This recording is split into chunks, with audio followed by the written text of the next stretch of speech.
and welcome to the Giving Voice to Depression podcast, produced in partnership with the A.B. Korkor Foundation for Mental Health. I'm Terry, the creator and co-host of this podcast. I've lived with depression most of my life, and I know how easy it can be to feel all alone in the experience. I'm not alone, and you aren't either. And I'm Dr. Anita Sands, a licensed clinical psychologist with a number of my own diagnoses, all of which bring a certain amount of anxiety and depression along with them. There is great power in shared experiences. We share our own as we engage in intimate and candid conversations with our weekly guests, exploring different perspectives on and experiences with depression. We keep it real because depression is real. We keep it hopeful because there truly is hope in spite of what depression tells you.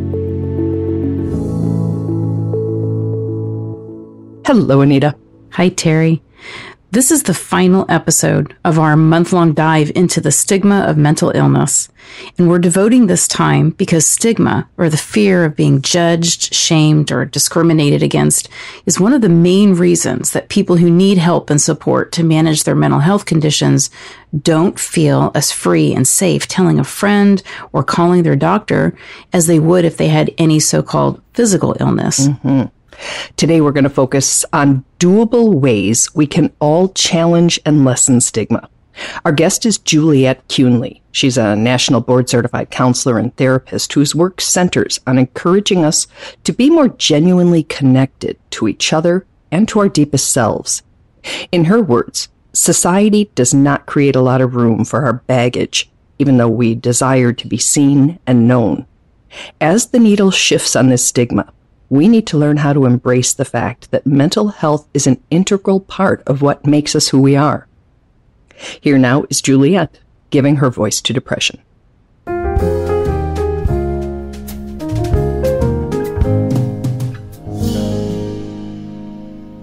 I am very open about my own struggles and diagnoses and experience with therapy throughout my life. So I have had a generalized anxiety disorder and diagnosis for a long time, and always just sort of categorized everything as anxiety.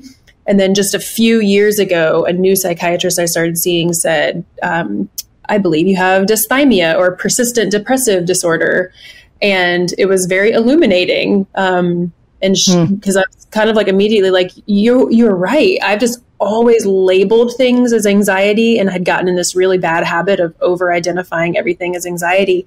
But this is where a diagnosis and a label was actually really helpful, because being able to say, oh my gosh, depression has been a part of my life for as long as I can remember, helped me make sense of so much of those kind of sad, empty, lonely, muted feelings that I've had forever. Muted is such a good word. Let's talk about that for a minute, because people who don't have depression primarily, I think, believe that depression is sadness, that it's a heavy sadness. And so often it's nothing. That's right. Yes. It's sometimes there's a fog that I guess I would describe as more sadness. But yeah, the muted for me is, it can be anything, like even when something quote unquote should be a high, should be joyful, should be exciting. It's hard for me to access those in those times. So it's dulled. And then, other times, to your point, it is a little bit more like apathy, but still has a foggy tint. Drawing from her personal lived experience, studies, and work, Juliet has made a list of tips for fighting stigma. They aren't big social justice movements, but rather the kinds of things all of us can do to erode long-held harmful beliefs about mental health and mental illness. The first is understanding the different types of stigmas. And so I pulled from research that talks about 7 different types, everything from public stigma, which are all the negative attitudes held by the general public about people with mental illness, to professional stigma, where people will experience that in the workplace, to stigma by association, which is when, the impact of stigma affects those who are just associated with a person with mental illness.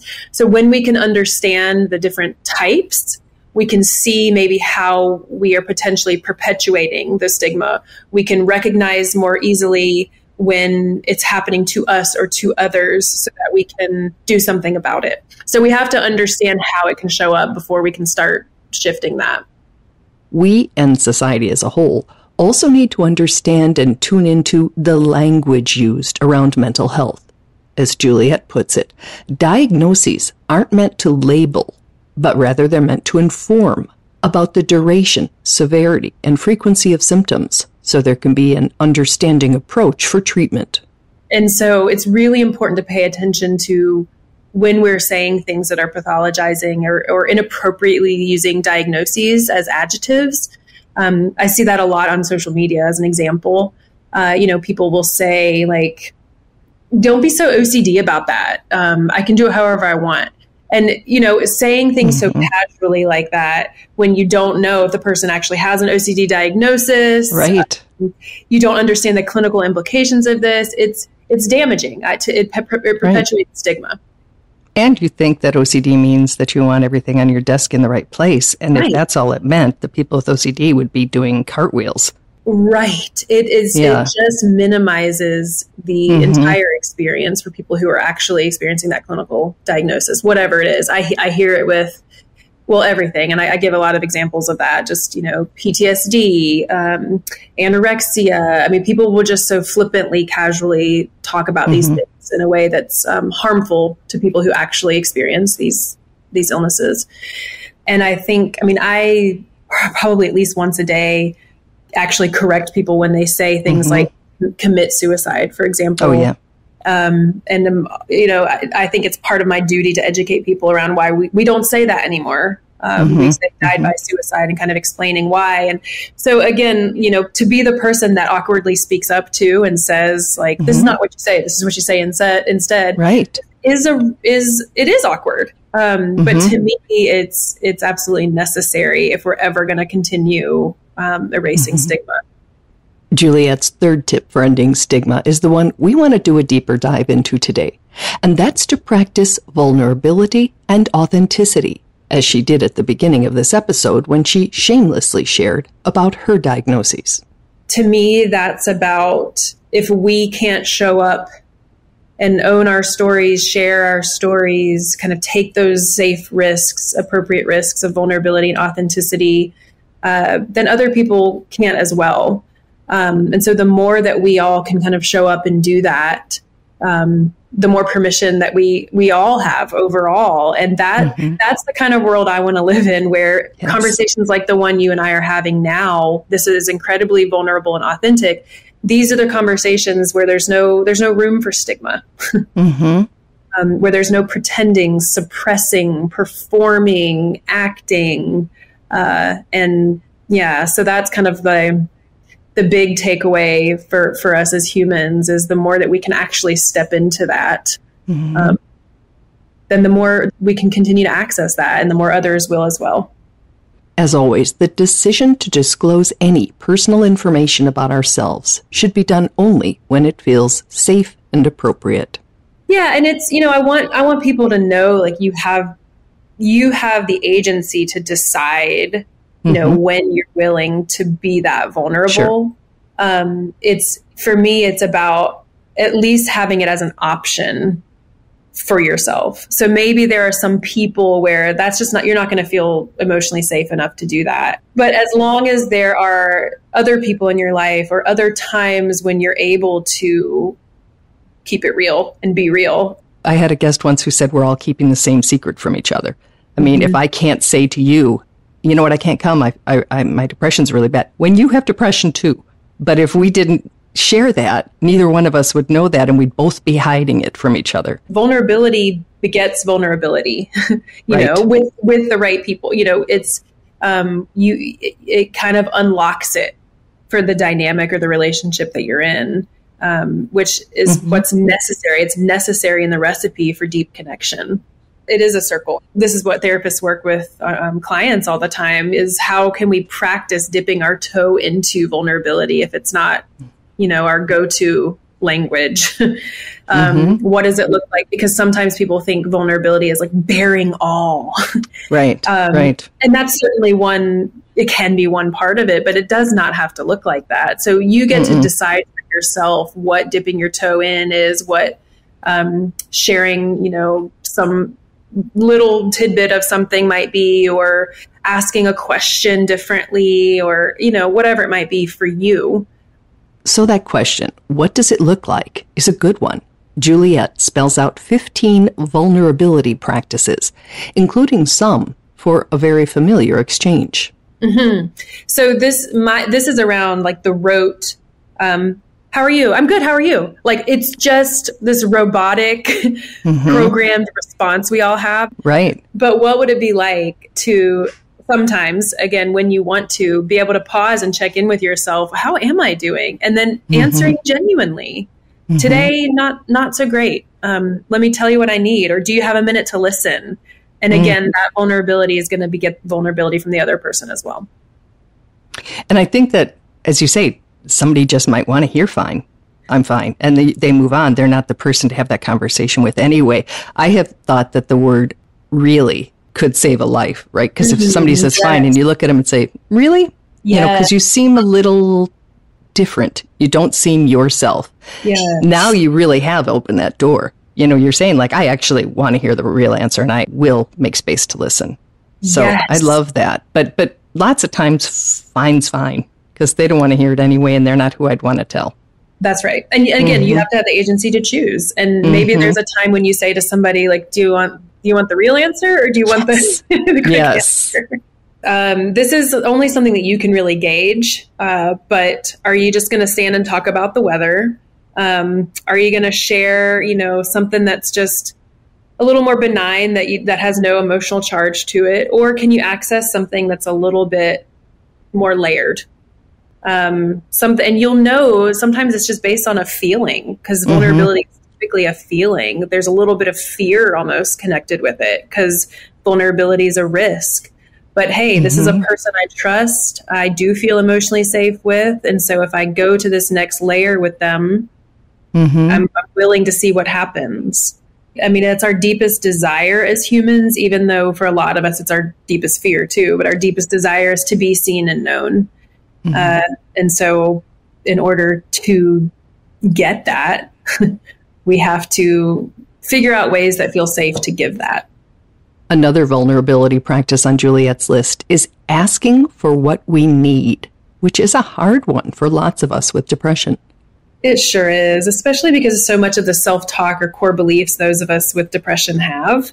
I'm a burden, I'm unworthy, I'm unlovable. Some of those beliefs can feel really true for those of us who struggle with that. So asking for help, asking for what you need can sometimes feel, again, it's more burdensome. It's annoying. Right. It's inconvenient. So it's vulnerable to put some of those beliefs aside and to trust that just because I have needs, I'm not needy, and it's okay to express them. It's okay to let someone else in. That's incredibly vulnerable. Just because I have needs doesn't mean I'm needy. Wow. That's a really good one. Yeah. And I struggle with that sometimes too. I get it sort of, intellectually and yes. overall. But there are times when I am in my depression and anxiety where that does not feel true. So it's a practice. I mean, that's also what I like to remind clients is it's a practice to, it doesn't have to feel true for you to still take action steps towards it. Well, let's talk about that more. What else doesn't need to feel true, and we can do it anyway? Ooh, yeah. Especially with depression, that again can, in the fog or in the heaviness, can feed us a lot of lies. Yep, I'm the only one that feels like this. No one cares. It's never going to go away. I'm not good at this thing, whatever it is. There's a lot of kind of like faking it till you make it, quote unquote, in depression, because when we can still take those action steps, like asking for help, doing the vulnerable thing, taking a shower, whatever it is, your brain will catch up. So even though it doesn't believe these things, if you keep showing it that effort and that care and doing the activities of daily living, your brain will catch up. And so it may not feel true, but you're still showing it that it's worthy and deserving of those things. And that can only minimize those beliefs over time. In all the times that I have talked to people about not providing themselves good nutrition, I shouldn't say themselves, ourselves, not getting out of bed, not taking the shower, I'm not sure I've ever thought of doing it because we deserve it. We deserve the nutrition. We deserve to feel good and clean. We deserve to move, as opposed to you should, so that you can feel better and get back to work. Well, and shoulding ourselves never works. But again, the lies that depression can feed us is that we aren't worthy. Right. So I think it's in my clarity, in my moments of clarity and being able to step into my self-worth, I know that I am deserving of that, and that acts of self-care are a birthright for me, just as they are for every one of you. And so going through those action steps, even if we don't believe it, can help us come back around to understanding that it's true. Other ways Juliet says we can practice vulnerability and authenticity include setting appropriate boundaries, owning and acknowledging out loud when something is hard or stressful, and saying no to something that doesn't align or we don't have time for. This is a great act of self-care and one that does not get talked about enough. But yes, it's because we want to over-explain. Even going back to our point earlier of, I got to tell you why I'm saying no to the invitation you gave me. Like, guess what? I actually don't. Sometimes I might want to tell you it's because of my depression, sometimes make up an excuse. But frankly, I should just be able to say no. No is a complete sentence. But that's vulnerable for us because we do feel like we have to give reasons and explanations and make it make sense to the other person and make sure that it's kind of a valid no. The vulnerability in that is being able to just check in with yourself and realize, like, if I'm at capacity today, or this is going to be depleting, or, whatever the reason is, I get to just say no and leave it at that. Juliet says, while all those things can feel intimidating at first, when practiced regularly, they can lead to huge improvements in not just how we view our own mental health struggles, but how we help those we're connected to and love. And they can also help to move the needle on stigma.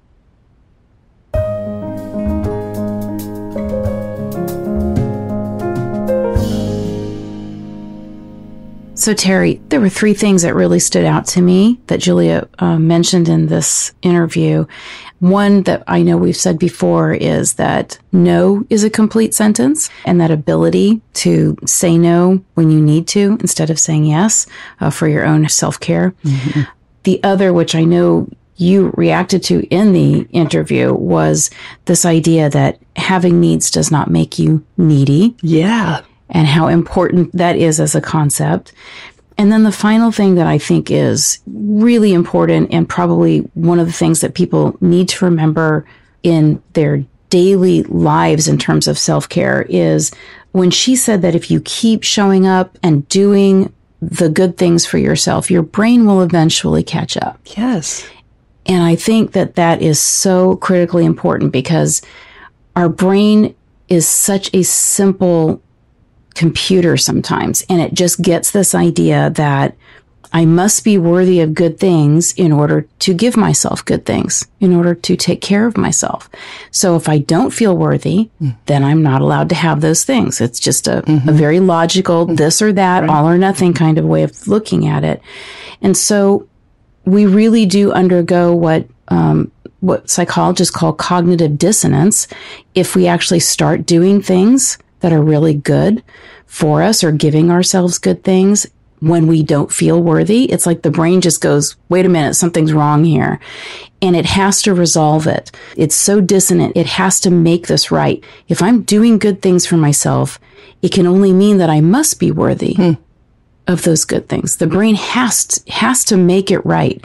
And so that's actually that process of change. And this is why we tell people, even if you don't feel you deserve it, even if you feel like you're not worthy, give yourself the good things. Do those good things for yourself. The brain will eventually catch up. That's that process of change. Then that's why affirmations work. But that's also why, getting up and doing the things that you would recommend anybody that you love, deserves to have, will eventually make you feel like you are worthy. It's a really cool process of change. Mm-hmm. And we know how it works in reverse. Mm-hmm. And the longer you lay there and the longer you think, all those things we think, it just makes it so much harder to get out of it because you are constantly reinforcing it by not showering, not getting out of bed, not tidying up a little bit to the extent you're able. Right. Giving your brain all of the evidence that you must not be a worthy or good person because I'm not doing those things. Right. So, yeah. It does feed it. It was very interesting.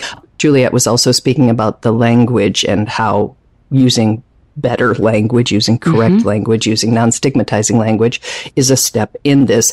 And the big one, of course, is that we no longer say commit suicide because suicide used to be a crime. It's not, and we don't need to add that layer of everything, including shame, on the survivors. Mm-hmm. So we say died by suicide. We can say killed themselves, took their own lives. Those are okay. It's the word commit that is objectionable.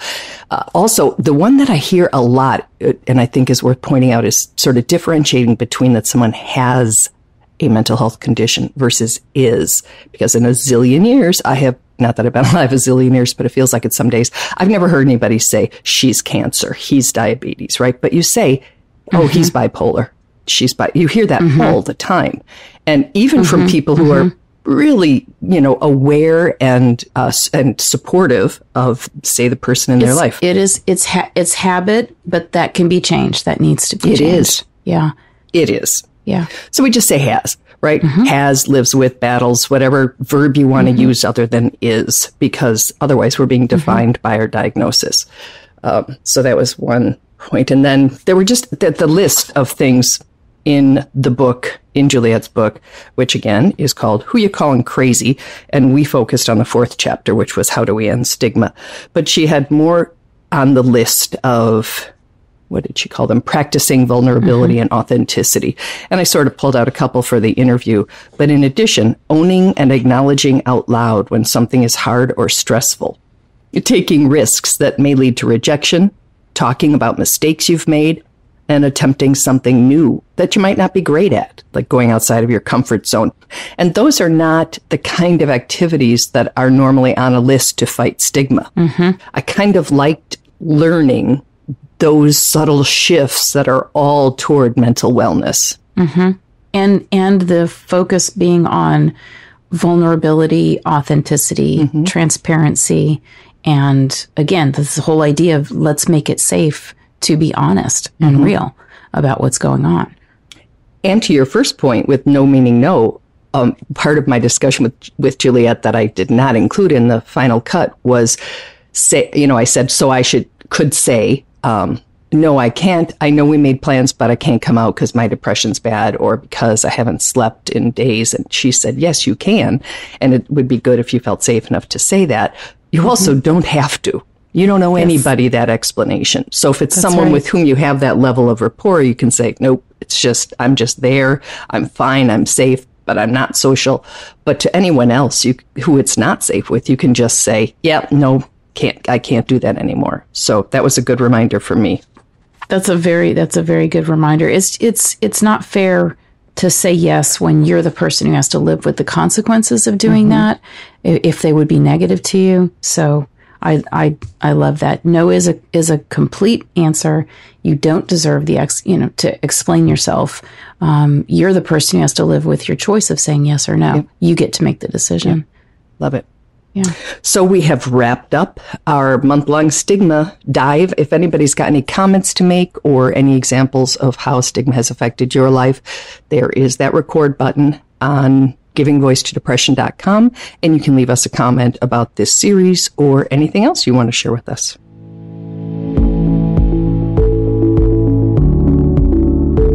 We truly hope that our podcast brings a little more understanding, helps you better articulate and reflect on your own experience with depression, or better understand how to support someone else who is struggling. If this episode has been of comfort or value to you, know that there are hundreds of others like it in our archive, which you can easily find at our website, givingvoiceToDepression.com. And remember, if you're struggling, speak up, even if it's hard.